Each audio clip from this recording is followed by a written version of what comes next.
자, 이번 시간에는 대중문화의 발전과 국제 교류의 확대에 대해서 알아보도록 하겠습니다. 네, 오늘의 학습 목표입니다. 첫 번째, 일상생활의 변화 모습과 대중문화의 다양성을 설명할 수 있다. 두 번째, 다양한 분야에서의 국제 교류 협력이 전개되고 있음을 안다.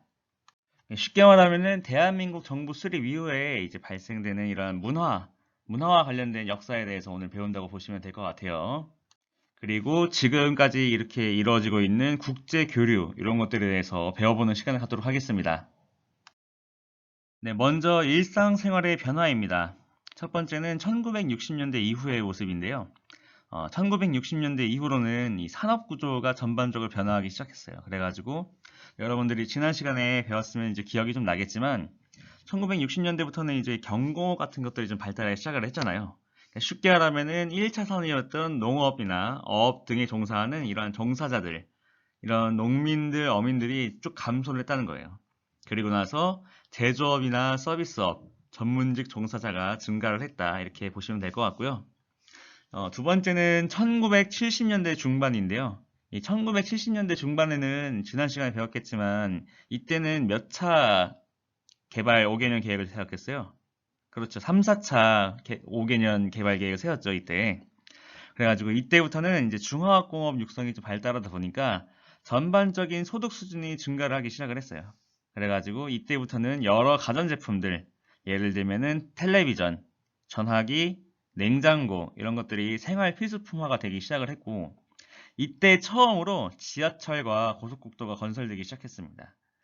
지하철 같은 경우는 아래쪽에 사진에도 있지만 서울 지하철 1호선이 이 서울역에서부터 청량리역까지 이렇게 연결되는 이 1호선이 1974년에 이렇게 개통을 시작을 했고요.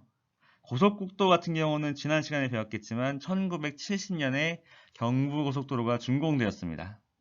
그래서 전반적으로 이제 소득 수준도 증가를 하게 되고 일상생활면에 있어서는 이렇게 지하철을 이용한다든지 이제는 뭐 서울과 부산까지 한나절이면 간다든지 고속국도의 건설을 통해서 그래서 이런 것들이 이제 일상생활에 여러 가지 변화를 주게 되었다 이렇게 보시면 될 것 같아요. 이렇게 70년대를 지나서 1980년대 이후로는 이러한 변화들이 나타나기 시작했는데요. 가장 대표적인 변화는 이제 핵가족 중심의 가정 문화가 보편화되었다. 이 점이 가장 이제 큰 변화라고 보시면 될 것 같습니다. 그 전까지는 이 핵가족보다는 이 대가족. 그래서 예를 들면은 3대가 같이 사는 이러한 가정이 많았는데 흔히 여기서 말하는 3대라는 것은 나를 중심으로 나와 내 아버지 어머니 그리고 내 위로 아버지 어머니 위로 할아버지 할머니 이렇게까지 해서 총 3대가 같이 사는 이러한 가정 문화가 좀 보편적이었다 보시면 되는데요. 이러한 구조가 이제 도시화가 점점 이루어지면서 핵가족, 그러니까 나와 뭐 나의 형제들 또는 이제 그 외에는 나의 아버지 어머니 여기까지만 이제 같이 사는 이러한 가정 문화를 보통 핵가족 문화라고 해요. 그래서 이런 핵가족 중심의 가정 문화가 보편화되었다 이렇게 보시면 될 것 같고요. 이제 이때부터는 일반적인 한옥 가옥들, 일반적인 뭐 단층 집들 이런 것들에 비해서 아파트 거주자가 굉장히 많이 증가하기 시작을 했습니다. 또 하나의 특징으로는 이제 자동차의 보급이 있는데 이제 일명 마이카라고 불리는 이제 나만의 차를 갖고 있는 이런 시대. 그래서 마이카 시대가 이때부터 열리기 시작을 했는데요. 이 페이지 우측 위에 보면은 제가 써놓은 그림이랑 이제 써놓은 글이 있는데 이게 이제 국내 최초의 승용차라고 불리는 포니 자동차입니다. 포니 자동차. 이 자동차가 1975년에 처음 이렇게 생산이 되기 시작을 했는데 80년대에 들어서서 우리나라가 이제 그 경제적으로도 좀 호황기를 맞았다 그랬죠. 그걸 뭐라고 불렀어요? 뭐라고? 그렇죠. 삼저 호황이라고 이렇게 불렀었죠. 그래서 이제 이 삼저 호황과 맞물려서 이제 어느 정도로 경제적으로 사람들이 전반적으로 먹고 살기 좋아지는 시대가 되니까 이제는 각자 이제 돈을 좀 버는 사람들은 이제 각자 자기 차가 생겼다는 거지. 이 포니 같은 경우는 이제 어느 회사에서 만들었냐면은 여러분들도 잘 알고 있는 이 현대자동차에서 이렇게 만들기 시작했습니다. 어쨌든 이렇게 자동차의 보급으로 마이카 시대가 이때부터 열리기 시작을 했고 이제는 이 지하철이 점점 이 호선, 이 노선수가 늘기 시작을 했어요. 그래서 이제 뭐 1호선, 뭐 2호선, 3호선 이런 것들이 다 점점 증가가 되니까 서울권 같은 경우는 이제 지하철이 굉장히 중요한 대중교통의 수단으로 등장하게 되었다. 이렇게 보시면 될 것 같습니다. 그리고 마지막으로 이제 중요한 것은 컴퓨터의 대량 보급이 이 80년대 이후로 이렇게 시작됐다고 보시면 되는데요. 이때 흔히 여러분들이 좀 들어봤을지는 모르겠는데, 뭐 386 컴퓨터라고 불리는 이 컴퓨터들이 80년대 중반, 90년대 초반 이렇게 해가지고 거쳐서 우리나라에 이렇게 수입이 많이 되기 시작을 했어요. 그래가지고 이때부터는 이제 그 전까지는 수기로 작성하던 이런 문서들, 즉 쉽게 말해서 손으로 만들어서 손으로 작성하는 이런 문서들을 점점 이제 컴퓨터로 옮겨서 쓰는 일명 전산화, 이 전산화라는 게 이때부터 시작이 되었다 이렇게 보시면 될 것 같습니다. 이제 80년대 정도는 와야지 흔히 우리가 지금도 사용하고 있는 것들이 이제 이때부터 시작이 됐다 이렇게 보시면 될 것 같아요. 뭐 핵가족 중심의 뭐 가정 문화라든지, 물론 지금은 1인 가구가 굉장히 많다고 하죠. 어쨌든 기본적으로는 나와 나의 형제들 그리고 나의 부모님 이렇게 사는 가족들이 아직도 많긴 합니다. 그리고 아파트 거주자가 지금도 많고 뭐 자동차야 말할 것도 없고요. 지하철도 그리고 이제 컴퓨터 같은 것들도 그렇겠죠. 이러한 변화들이 90년대 후반에 들어서는 통신 생활의 변화가 이렇게 이제 같이 생기게 됐는데요.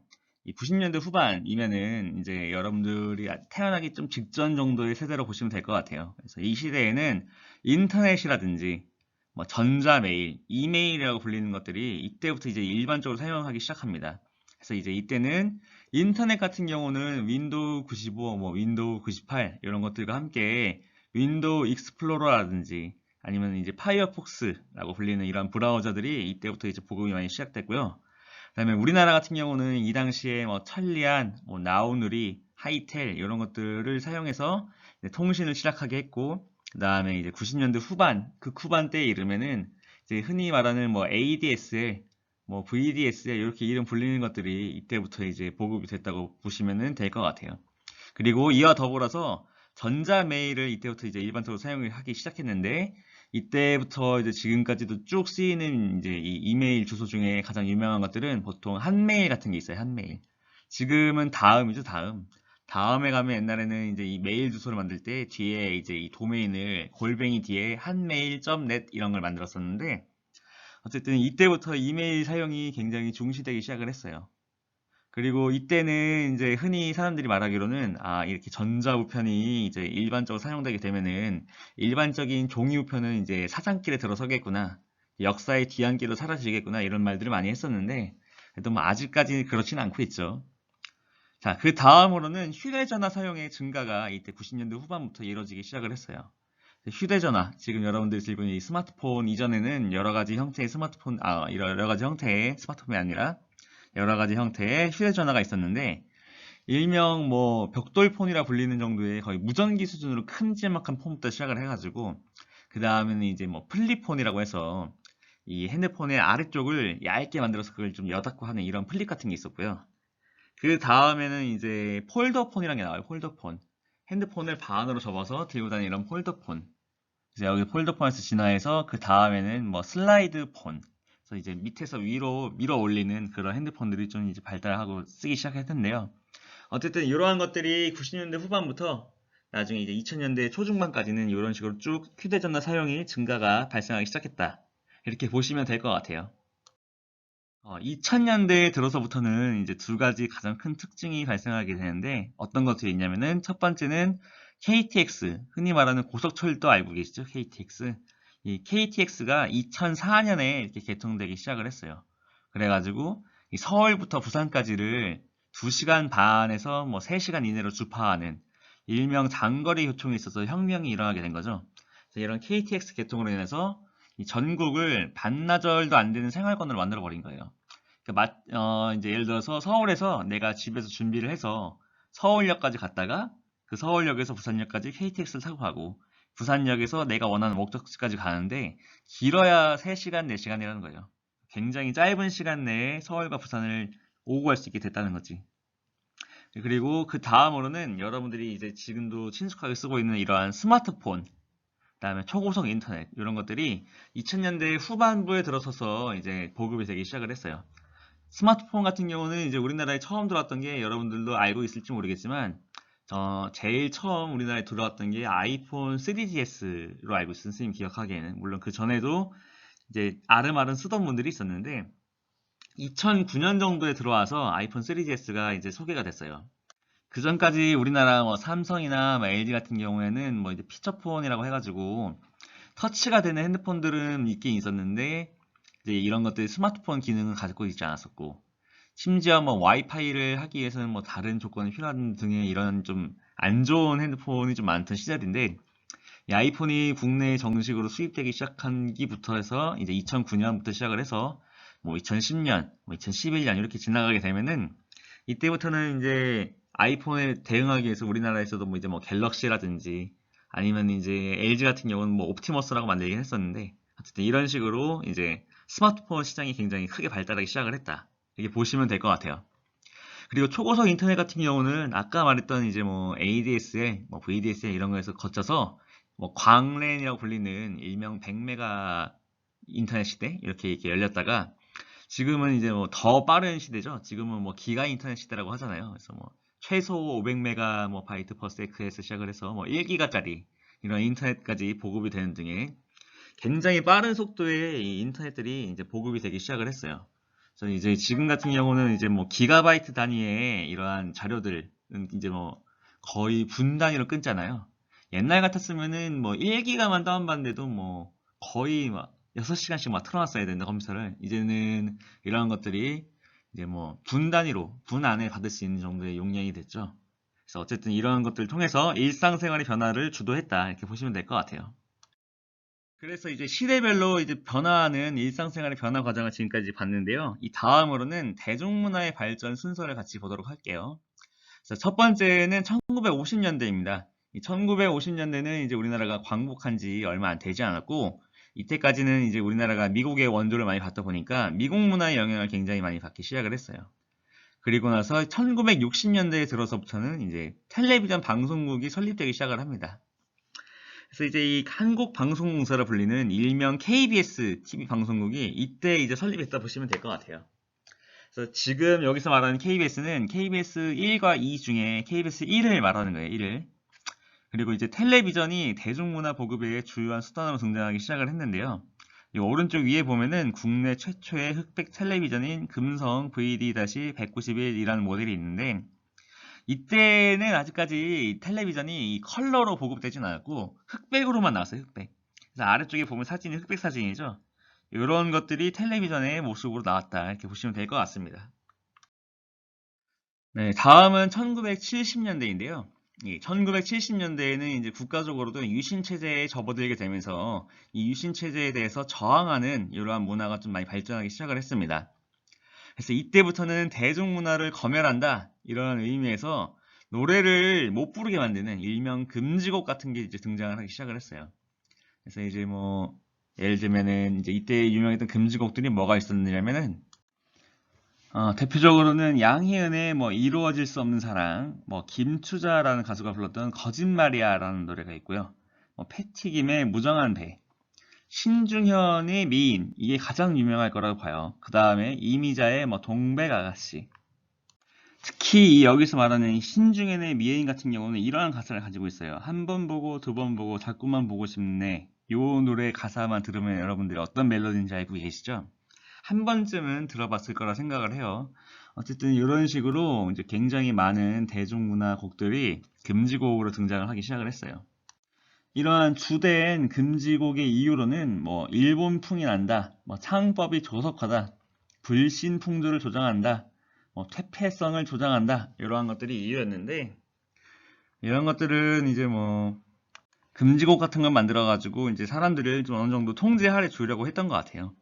그래서 이때에는 청년 문화와 뭐 민중 문화를 통한 저항 의식들이 발현됐는데 대표적으로 이런 것들이 발현된 걸로는 이제 청바지를 입고 다닌다든지 아니면 통기타를 들고 다니면서 통기타를 치면서 이제 일부러 이렇게 뭐 금지곡 같은 것들을 몰래 뭐 부르기도 하고 그랬다고 해요. 그리고 이제 정부의 뭐 부정적인 기사를 실었다는 이유로 인해서 광고가 끊기기도 했는데 이 아래쪽에 보면은 동아일보 신문에 맨 아래쪽에 보면은 하얀색 빈칸이 원래는 이게 광고란이에요, 광고란. 근데 이런 광고란이 정부에 대해서 안 좋은 얘기를 실었다는 이유로 이게 없어지게 된 거죠. 어쨌든 이런 식으로 좀 통제를 많이 당했던 시대였다. 이런 문화를 갖고 있던 시대였다라고 이해하시면 될 것 같아요. 1980년대에 이르면은 이제 민주화 열기에 덩달아서 3조 호황까지 겹치던 이런 시대였는데요. 이때는 민중가요 등 저항문화가 이렇게 확산되기 시작을 했고요. 컬러 텔레비전이 이때부터 보급이 되기 시작했습니다. 그래서 방송 자체 송출은 80년대 초반부터 시작을 했는데 전국적으로 컬러 텔레비전이 보급됐던 것은 80년대 중반부터라고 보시면 될 것 같아요. 그리고 이때부터 영화나 드라마, 가요, 스포츠 등 대중문화가 발전하기 시작했는데 이거는 전 시간에 얘기했던 이 전두환 정권의 일명 3DS 정책 기억나시죠? 영화, 그 다음에 스포츠, 성 이런 것과 관련해서 같이 발전했다 보시면 될 것 같아요. 자, 아래쪽에 그림을 보시면은 컬러 텔레비전 전시장이라든지 프로야구 개막전, 그다음에 이때 유명했던 국제적인 행사로는 이제 88년 서울 올림픽이겠죠.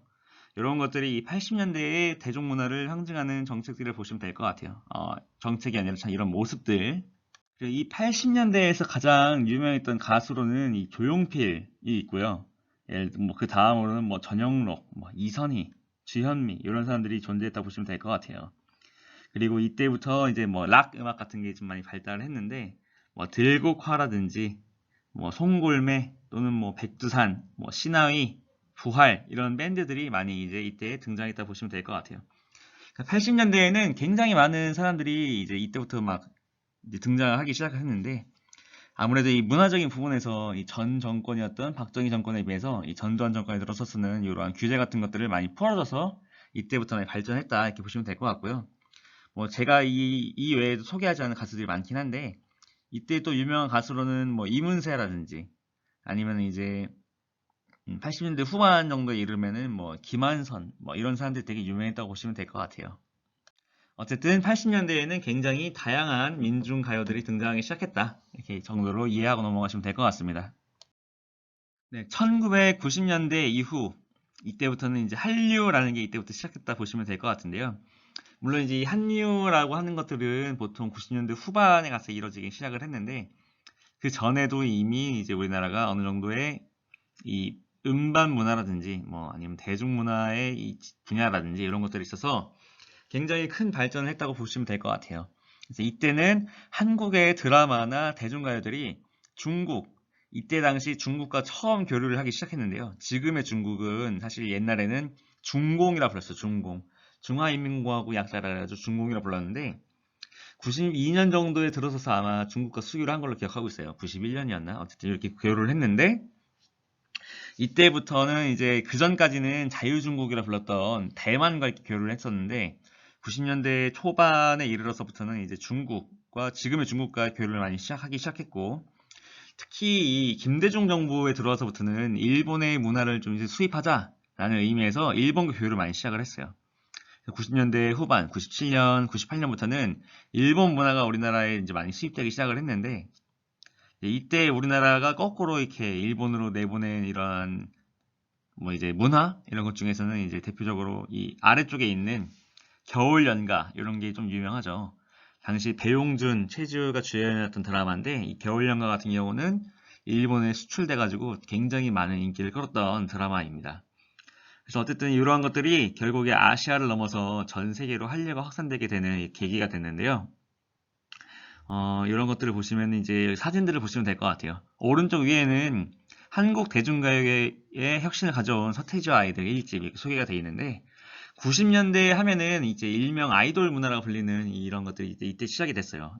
1세대 아이돌이라고 하기엔 조금 그렇긴 하지만 어쨌든 이 서태지와 아이들이 굉장히 혁신적인 음악을 내서 이때부터는 이제 힙합 문화가 이제 이때부터 댄스나 힙합 이런 것들이 주류 문화가 됐다 이렇게 보시면 될 것 같고요. 오른쪽 아래 보면 또 쉬리 영화 있는데 영화 쉬리 이거 같은 경우는 이제 이때부터 우리나라 영화가 이제 블록버스터라 불리는 굉장히 큰 규모로 많은 돈을 들여서 좀 화려하고 펑펑 터트리는 이런 영화들 이때부터 이렇게 만들기 시작했다 보시면 될 것 같아요.